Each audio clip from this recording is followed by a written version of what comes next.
달콤하고 부드러운 감, 겨울만 되면 자연스럽게 손이 가는 과일입니다. 그런데 지금 이 질문부터 스스로에게 한번 던져보셔야 합니다. 감 드시고 나서 속이 더부룩했던 적 있으신가요? 예전엔 괜찮았는데 요즘은 과일만 먹어도 배가 불편하지 않으신가요? 혹시 나이 들면 소화가 좀 느려지지 하고 그냥 넘기고 계시진 않나요? 여기 한 가지 사실이 있습니다. 60세 이후 위석 환자의 상당수가 감을 거의 매일 드신 분들입니다. 특별한 병이 있었던 것도 아니고 폭식을 한 것도 아닙니다. 그저 몸에 좋다니까, 제철 과일이니까 라는 이유로 드셨을 뿐입니다. 제가 진료실에서 만났던 71세 남성 환자 한 분이 떠오릅니다. 이분은 한 달 가까이 명치 부위가 답답하고 식사량이 점점 줄어들었다고 하셨습니다. 처음엔 단순한 소화불량이라 생각하고 소화제만 드셨죠. 하지만 통증은 점점 심해졌고 결국 응급실을 찾았습니다. 검사 결과는 뜻밖이었습니다. 위 안에 단단한 덩어리, 위석이 발견된 겁니다. 수술 직전까지 갔고 다행히 내시경으로 제거할 수 있었지만 의사 입장에서 가장 마음이 무거웠던 질문은 이것이었습니다. 최근 식습관에 특별한 변화 없으셨나요? 그분은 잠시 생각하시더니 이렇게 말씀하셨습니다. 겨울이라 감이 맛있어서요. 하루에 3-4개씩은 먹었어요. 여기서 많은 분들이 놀라십니다. 감은 비타민C도 많고 눈에도 좋고 혈관에도 좋다고 알고 계시니까요. 맞습니다. 감 자체가 나쁜 과일은 절대 아닙니다. 문제는 60세 이후의 위장은 감을 예전처럼 처리하지 못한다는 사실입니다. 위장을 하나의 믹서기라고 생각해 보겠습니다. 젊을 때의 위장은 힘이 좋고 회전도 빠릅니다. 조금 질긴 음식이 들어와도 금방 잘게 부숴서 장으로 내려보냅니다. 하지만 나이가 들면 이 회전 속도가 눈에 띄게 느려집니다. 이때 감 속에 들어있는 탄닌이라는 성분이 문제를 일으킵니다. 탄닌은 위산을 만나면 서로 달라붙는 성질이 있습니다. 마치 젖은 종이들이 서로 엉겨붙어 단단해지는 것처럼 말이죠. 느려진 위 안에서 이 덩어리는 점점 커지고 결국 돌처럼 굳어버립니다. 이것이 바로 위석입니다. 더 무서운 점은 위석은 처음엔 거의 증상이 없다는 것입니다. 조금 더부룩한 느낌, 소화가 늦는 느낌 정도로 시작합니다. 그래서 대부분 나이 탓으로 넘기게 됩니다. 하지만 어느 순간부터는 식사량이 줄고 명치가 아프고 심하면 구토까지 이어집니다. 이 단계가 되면 이미 혼자 해결하기 어렵습니다. 그래서 오늘 이 이야기가 중요합니다. 이 영상은 감 먹지 마세요 라는 이야기가 아닙니다. 어떻게 먹느냐에 따라 감이 약이 될 수도 돌이 될 수도 있다는 이야기입니다. 끝까지 보시면 60세 이후에도 위석 걱정 없이 감을 즐길 수 있는 정확한 방법, 반드시 피해야 할 조합, 그리고 하루 섭취 기준까지 차분하게 모두 정리해 드리겠습니다. 이제 다음 이야기로 넘어가 보겠습니다. 도대체 이 위석이라는 것은 무엇이고 왜 특히 나이가 들수록 잘 생기는 걸까요? 앞에서 말씀드린 위석이라는 단어, 아마 처음 들어보신 분들도 많으실 겁니다. 하지만 위석은 결코 드문 병도, 특이한 병도 아닙니다. 특히 60세 이후에는 누구에게나 생길 수 있는 매우 현실적인 문제입니다. 위석을 아주 쉽게 설명하면 이렇습니다. 위 안에서 음식 찌꺼기들이 뭉쳐서 돌처럼 굳어버린 덩어리입니다. 의학적으로는 베조르르, 베조알라고 부르지만 원리는 생각보다 단순합니다. 우리의 위는 원래 음식물을 잘게 부수고 액체처럼 만들어 장으로 내려보내는 역할을 합니다. 그런데 이 과정이 어딘가에서 막히면 음식은 그 자리에 오래 머무르게 됩니다. 여기서 중요한 질문 하나 드리겠습니다. 왜 젊을 때는 괜찮았던 음식이 나이가 들면 문제를 일으킬까요? 답은 위의 속도에 있습니다. 60세 이후에는 위 근육의 수축력이 떨어지고 음식을 밀어내는 힘도 약해집니다.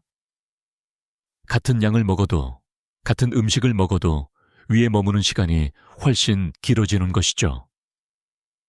이때 문제가 되는 것이 바로 섬유질이 많고 끈적한 성분을 가진 음식입니다. 대표적인 것이 감, 떫은 과일, 덜 익은 과일입니다. 특히 감에는 탄닌이라는 성분이 풍부합니다. 탄닌은 항산화 작용을 하고 혈관 건강에도 도움을 줍니다. 하지만 위산을 만나면 이야기가 달라집니다. 탄닌은 위산과 만나면 서로 달라붙는 성질이 강해집니다. 이 과정에서 다른 음식 찌꺼기, 단백질, 섬유질까지 끌어당깁니다. 마치 눈덩이가 굴러가며 점점 커지는 것처럼 말이죠. 여기서 많은 분들이 이렇게 말씀하십니다. 그럼 감 말고 다른 음식도 다 위험한 거 아닌가요? 아주 좋은 질문입니다. 사실 위석은 감에서만 생기지 않습니다. 하지만 감이 유독 문제를 잘 일으키는 이유는 분명합니다. 첫째, 감은 수분을 빨아들이는 힘이 매우 강합니다. 위 안에서 점점 더 단단해지기 쉽습니다. 둘째, 감은 달콤해서 한두 개로 끝나지 않습니다. 과일이니까 괜찮겠지라는 생각으로 연달아 먹게 되는 경우가 많습니다. 셋째, 겨울철에는 활동량이 줄어듭니다. 움직임이 줄면 위장 운동도 함께 둔해집니다. 이 조건이 모두 겹치면 위석이 만들어지기 딱 좋은 환경이 됩니다. 흥미로운 사실 하나 말씀드리겠습니다. 위석 환자의 상당수는 위 건강에 특별한 문제가 없었던 분들입니다. 위염이 심했던 것도 아니고 큰 수술을 받은 분들도 아닙니다. 즉, 나는 위가 튼튼하니까 괜찮다는 생각이 가장 위험할 수 있다는 뜻입니다. 그리고 위석이 더 무서운 이유가 하나 더 있습니다. 자연스럽게 녹거나 사라지는 경우가 거의 없다는 점입니다. 작아 보이던 덩어리가 시간이 지날수록 더 단단해지고 커집니다. 결국 내시경이나 수술로 제거해야 하는 상황까지 가는 경우도 적지 않습니다. 그래서 핵심은 이것입니다. 위석은 하루아침에 생기지 않습니다. 작은 습관이 매일 반복되면서 만들어지는 결과입니다. 이제 다음 이야기에서는 실제 환자 사례를 조금 더 자세히 살펴보면서 나는 괜찮겠지라는 생각이 어떻게 위험한 착각이 되는지 차분히 짚어보겠습니다. 조금 전 이야기한 위장의 속도 기억하고 계시죠? 그 느려진 위장에서 어떤 일이 벌어지는지 다음 이야기가 그 연결고리가 됩니다. 이제 한 분의 실제 이야기를 조금 더 자세히 들려드리겠습니다. 이 이야기는 겁을 주기 위한 것이 아니라 나에게도 충분히 일어날 수 있는 일임을 느끼시게 하기 위함입니다. 71세 남성 환자분이었습니다. 은퇴 후 특별한 지병 없이 지내셨고 매일 아침 공원에서 30분 정도 산책도 하셨습니다. 스스로를 건강한 편이라고 생각하셨죠. 문제는 아주 사소한 곳에서 시작됐습니다. 겨울이 되자 감이 맛있어졌고 눈에 좋다, 혈관에 좋다는 이야기를 듣고 하루에 감을 3.4개씩 드시기 시작했습니다. 처음엔 아무 문제가 없었습니다. 달콤하고 부드러워서 간식처럼 드셨고 식사량이 조금 줄어도 과일이니 괜찮다고 생각하셨습니다. 하지만 2주쯤 지나면서 이상한 변화가 나타났습니다. 아침을 먹고 나면 속이 꽉 찬 느낌이 들고 점심시간이 되어도 배가 고프지 않았습니다. 이분이 하신 말이 아직도 기억에 남습니다. 배가 아픈 건 아닌데 마치 위에 무거운 돌을 하나 얹어놓은 느낌이었어요. 대부분의 분들이 이 단계에서 병원을 찾지 않습니다. 이 환자분도 마찬가지였습니다. 나이 들면 그럴 수 있지 라고 넘기셨고 소화제 하나로 버텨보셨습니다. 하지만 문제는 점점 분명해졌습니다. 조금만 먹어도 명치가 답답해졌고 밤에 누우면 속이 불편해 잠을 설쳤습니다. 체중도 눈에 띄게 줄기 시작했습니다. 결국 가족의 권유로 병원을 찾았을 때 이미 위 안에는 단단한 덩어리가 자리 잡고 있었습니다.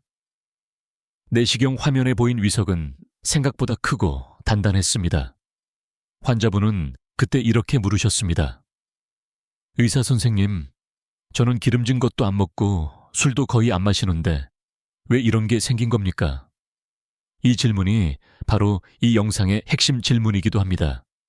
문제는 무엇을 먹었느냐보다 어떤 상태에 위에서 어떻게 먹었느냐였습니다.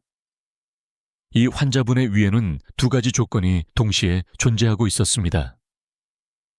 첫째, 나이로 인해 느려진 위 운동. 둘째, 매일 반복된 감 섭취. 이 조합은 생각보다 위험합니다. 위가 천천히 움직이는 동안 감 속의 탄닌은 다른 음식 찌꺼기와 엉겨붙고 그 덩어리는 매일 조금씩 커졌습니다. 여기서 중요한 포인트가 하나 있습니다. 이분은 감을 한 번에 많이 먹은 게 아닙니다. 매일 조금씩 꾸준히 드셨습니다. 위석은 폭식으로 생기기보다 이렇게 반복된 습관으로 만들어지는 경우가 훨씬 많습니다. 환자분은 위석 제거 후 이렇게 말씀하셨습니다. 몸에 좋다고 믿었던 게 이렇게 위험할 줄은 몰랐습니다. 이 말 속에는 많은 어르신들의 공통된 마음이 담겨 있습니다. 이제 다음 이야기가 더 중요해집니다. 왜 하필 나이가 들수록 이런 문제가 더 쉽게 생기는 걸까요? 조금 전 말씀드린 느려진 위장, 그 변화의 정체를 다음에서 차분히 풀어보겠습니다. 앞선 이야기에서 반복해서 등장한 표현이 하나 있습니다. 바로 느려진 위장입니다. 이 말이 단순한 느낌이나 추측이 아니라는 점을 이번에는 조금 더 구체적으로 설명드리겠습니다. 나이가 들면 가장 먼저 변하는 기관 중 하나가 바로 위장입니다. 눈에 보이진 않지만 위 근육의 힘과 리듬이 서서히 약해집니다. 이 변화는 50대 후반부터 시작되어 60대 이후에는 대부분의 분들에게서 관찰됩니다. 젊을 때의 위장은 음식을 받으면 즉각적으로 수축과 이완을 반복하며 아래로 밀어내는 힘이 강합니다. 그래서 조금 질기거나 섬유질이 많은 음식도 큰 문제 없이 처리합니다. 하지만 나이가 들면 상황이 달라집니다. 위의 수축 간격이 길어지고 한번 움직일 때의 힘도 약해집니다. 결과적으로 음식이 위에 머무는 시간이 예전보다 훨씬 길어집니다. 이 지점에서 한 가지 중요한 질문을 드려보겠습니다. 위에 오래 머무는 음식은 어떻게 될까요? 답은 간단합니다. 잘게 부서지지 못한 음식들은 서로 엉기기 시작합니다. 특히 끈적한 성질을 가진 성분이 있다면 그 과정은 더 빨라집니다. 감이 바로 여기에 해당합니다. 감은 부드러워 보이지만 속에는 섬유질과 탄닌이 풍부합니다. 문제는 이 성분들이 느린 위 안에서 서로 달라붙기 쉬운 환경을 만든다는 점입니다. 여기서 흥미로운 사실 하나 말씀드리겠습니다. 같은 감을 먹어도 젊은 사람에게는 문제가 없고 노인에게만 위석이 생기는 이유는 위의 능력 차이 때문입니다. 의사들 사이에서도 이런 이야기가 오갑니다. 위석은 음식 때문이라기보다 위장의 처리 능력 문제다. 즉, 감이 돌을 만드는 것이 아니라 돌이 만들어질 수 있는 환경이 먼저 형성되는 것입니다. 또 하나 놓치기 쉬운 요소가 있습니다. 바로 치매 분비량 감소입니다. 나이가 들면 입이 자주 마르고 음식을 오래 씹기 힘들어집니다. 침은 단순한 물이 아닙니다. 음식을 부드럽게 만들고 위에서 잘 처리되도록 돕는 첫 번째 소화액입니다. 침이 적으면 음식은 더 거칠게 위로 내려가고 느린 위에서는 그만큼 더 오래 머물게 됩니다. 이 역시 위석 형성을 돕는 조건이 됩니다. 여기에 겨울철이라는 계절적 요소가 더해집니다. 추운 날씨로 활동량이 줄고 수분 섭취도 자연스럽게 감소합니다. 이 모든 요소가 겹치면 위안은 점점 건조하고 느린 공간이 됩니다. 이 상태에서 감을 반복적으로 섭취하면 탄닌은 다른 음식 찌꺼기와 엉기며 점점 단단해집니다. 처음에는 말랑한 덩어리였던 것이 시간이 지나면 내시경으로도 부수기 힘든 돌이 됩니다. 그래서 중요한 메시지는 이것입니다. 나이가 들었다는 사실 자체가 위험이 아니라 그 변화에 맞게 식습관을 바꾸지 않는 것이 위험합니다. 이제 다음 이야기에서는 이 모든 문제의 중심에 있는 감속 성분, 바로 탄닌에 대해 조금 더 깊이 들어가 보겠습니다. 같은 성분이 어떻게 약이 되기도 하고 돌이 되기도 하는지 그 두 얼굴을 설명드리겠습니다. 이제 감 속에 들어있는 핵심 성분, 바로 탄닌 이야기를 해보겠습니다. 위석의 중심에는 언제나 이 성분이 있습니다. 탄닌은 원래 나쁜 물질이 아닙니다. 오히려 자연이 만든 훌륭한 보호 성분입니다. 식물 입장에서는 벌레로부터 자신을 지키고 사람에게는 항산화 작용을 통해 혈관과 세포를 보호해줍니다. 그래서 감은 예로부터 피로 회복에 좋고 눈 건강과 면역력에 도움이 되는 귀한 과일로 여겨져 왔습니다. 문제는 탄닌이 어떤 환경에서 작용하느냐입니다. 탄닌은 위산을 만나면 성질이 완전히 달라집니다. 액체 상태로 흩어지는 것이 아니라 서로 달라붙으며 단단해지는 방향으로 변합니다. 이때 탄닌은 단백질, 섬유질, 음식 찌꺼기까지 끌어당깁니다. 마치 접착제가 주변의 모든 것을 붙잡는 것처럼 말이죠.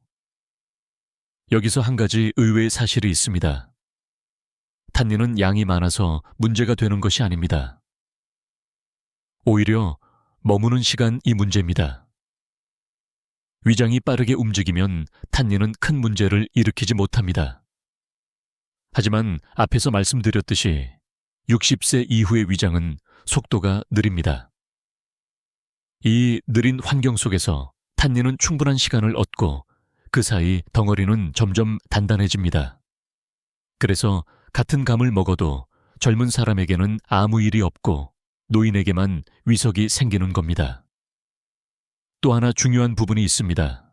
바로 감의 중심부, 하얀 심지 부분입니다. 이 부분에는 탄닌 농도가 과육보다 훨씬 높습니다. 겉보기에는 별것 아닌 것처럼 보여 그냥 드시는 분들이 많지만 의사 입장에서는 가장 조심해야 할 부위입니다. 특히 이 하얀 부분은 섬유질이 길고 질깁니다. 느린 위에서는 잘게 부서지지 않고 탄닌과 결합해 위석의 핵심 구조물이 되기 쉽습니다. 의사들 사이에서도 이런 말이 있습니다. 위석의 씨앗은 대부분 감의 중심에서 시작된다. 그만큼 이 부분은 반드시 제거하고 드셔야 합니다. 여기서 또 하나의 반전이 있습니다. 탄닌은 물과 함께 있을 때 훨씬 덜 위험해집니다. 충분한 수분은 탄닌이 한 곳에 뭉치는 것을 막고 위에서 더 빨리 이동하도록 돕습니다. 반대로 수분 섭취가 적은 상태에서 감을 먹으면 탄닌은 훨씬 더 강하게 작용합니다. 위안은 건조해지고 덩어리는 더 단단해집니다. 그래서 탄닌은 좋은 성분이지만 조건이 나쁘면 가장 먼저 문제를 일으키는 성분이라고 이해하셔야 합니다. 이제 여기까지 들으시면 이런 질문이 자연스럽게 떠오르실 겁니다. 그럼 감을 먹지 말라는 건가요?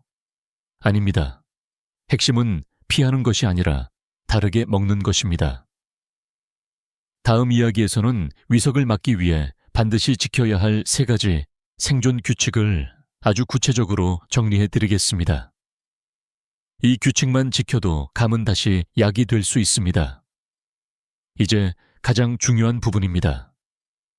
앞에서 말씀드린 모든 위험을 피하면서도 감의 좋은 영양은 그대로 누릴 수 있는 3가지 생존 규칙을 정리해 드리겠습니다. 이 규칙들은 어렵지 않습니다.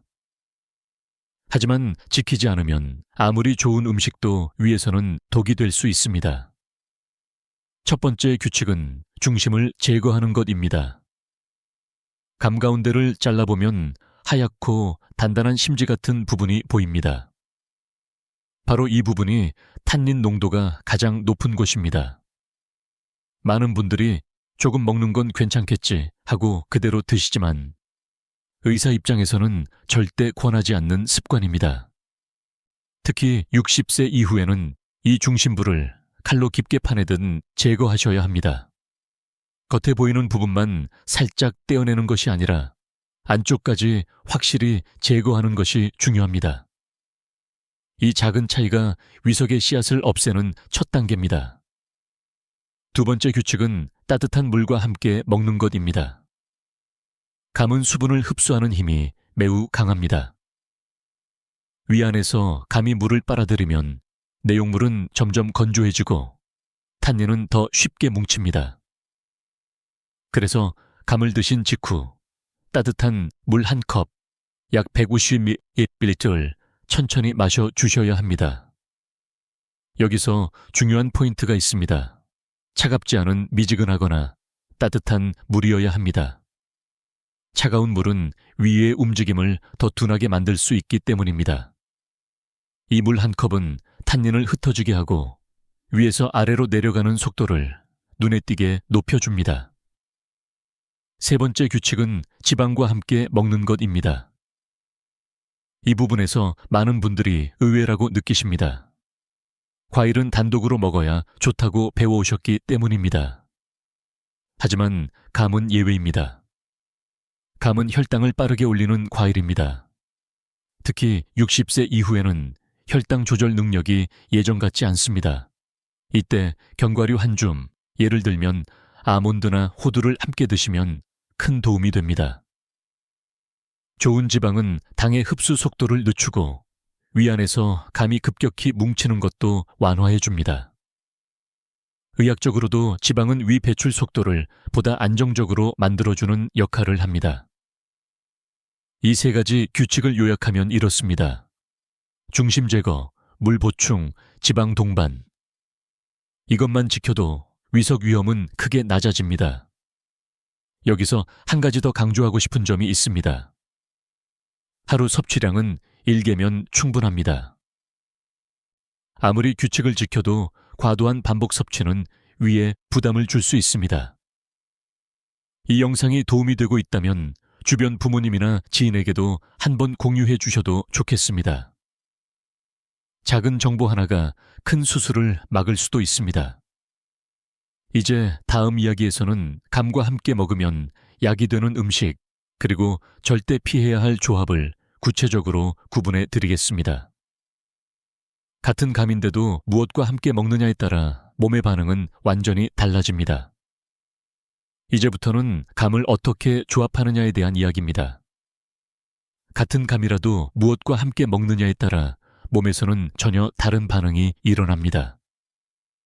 먼저 함께 먹으면 도움이 되는 조합부터 살펴보겠습니다. 가장 안전하고 권장되는 조합은 무가당 요거트입니다. 요거트 속의 유산균은 탄닌이 위에서 과도하게 작용하는 것을 완화해주고 소화 과정을 부드럽게 만들어줍니다. 특히 60세 이후에는 장내 환경이 단순해지고 유익균의 수가 줄어듭니다. 이때 감을 요거트와 함께 먹으면 위와 장 모두에서 부담이 줄어듭니다. 또 하나 좋은 조합은 견과류입니다.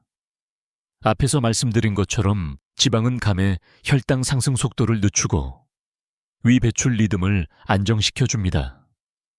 아몬드 몇 알 혹은 호두 반 개 정도면 충분합니다. 많을 필요도 없습니다. 조금이 핵심입니다. 반대로 절대 피해야 할 조합도 분명히 존재합니다. 첫 번째는 고구마, 감자입니다. 이 음식들은 감과 함께 먹을 경우 혈당을 급격히 올릴 수 있습니다. 특히 공복에 이 조합을 드시면 위에서는 더 오래 머무르고 혈당은 빠르게 치솟는 가장 좋지 않은 패턴이 만들어집니다. 두 번째는 해산물입니다. 게, 새우, 오징어처럼 단백질이 풍부한 해산물은 탄닌과 만나면 소화가 매우 어려운 형태로 변합니다. 이 조합 후에 복통이나 설사를 경험하신 분들이 의외로 많습니다. 체질 탓으로 넘기기 쉬운데 실제로는 음식 조합의 문제인 경우가 많습니다. 세 번째로 주의해야 할 것은 철분이 많은 음식이나 철분제입니다. 미역국, 선지, 철분 보충제 등은 감과 함께 드시면 철분 흡수가 크게 떨어집니다.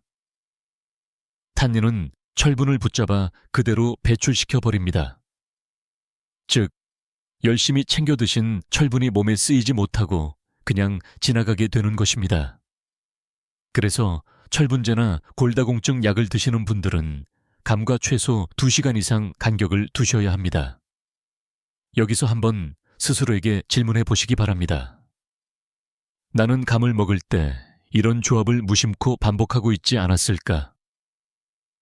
음식 하나하나보다 조합과 순서가 몸에 더 큰 영향을 주는 시기가 바로 지금입니다.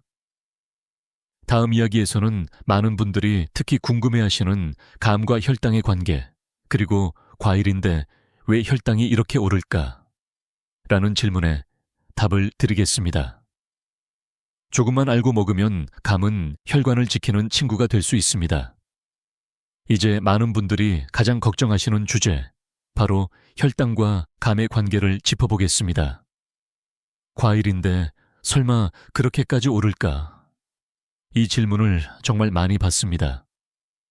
결론부터 말씀드리면 감은 혈당을 빠르게 올릴 수 있는 과일입니다. 특히 60세 이후에는 그 영향이 더 크게 나타납니다.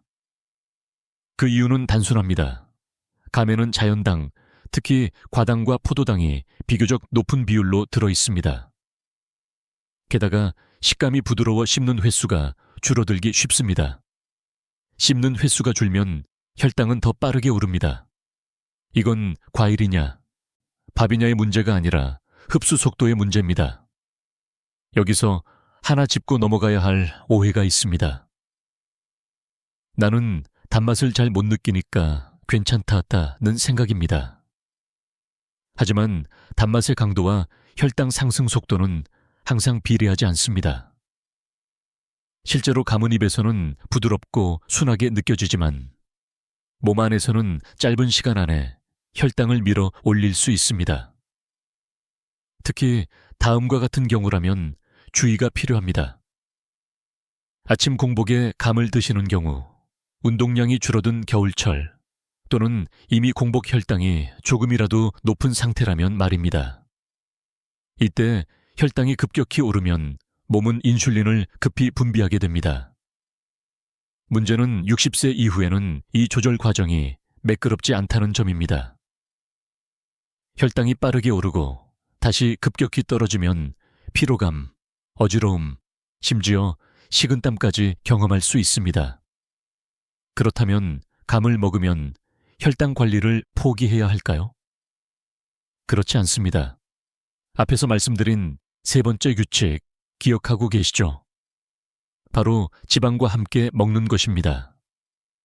견과류나 소량의 요거트 혹은 식사 후에 감을 드시는 것만으로도 혈당의 상승 곡선은 눈에 띄게 완만해집니다. 의학적으로도 지방과 단백질은 당의 흡수를 늦추는 완충장치 역할을 합니다. 또 하나 중요한 팁이 있습니다. 감은 간식이 아니라 식사의 일부로 생각하셔야 합니다. 밥을 줄였으니 감을 더 먹는 방식은 가장 피해야 할 패턴입니다. 특히 당뇨 전 단계이거나 혈당 관리 중인 분들은 감의 양을 반개로 줄이고 반드시 다른 음식과 함께 드셔야 합니다. 이쯤에서 이런 생각이 드실 수도 있습니다. 그럼 차라리 말린 감은 더 좋지 않나요? 아닙니다. 국감은 혈당 관리 측면에서 가장 조심해야 할 형태입니다. 수분이 빠진 대신 당분은 훨씬 농축되어 있기 때문입니다. 말린 감은 소량이라도 혈당을 빠르게 끌어올릴 수 있습니다. 이제 마지막 이야기만 남았습니다. 오늘 들으신 내용을 어떻게 일상 속 습관으로 정리할 것인지, 그리고 지금 당장 병원을 가야 하는 신호는 무엇인지 정리해 드리겠습니다. 조금만 더 함께 해주세요. 이 마지막 정리가 가장 실질적인 도움이 됩니다. 이제 오늘 이야기의 마지막입니다. 여기까지 함께 오셨다면 감이라는 과일을 바라보는 시선이 조금은 달라지셨을 겁니다. 정리해보면 핵심은 단순합니다.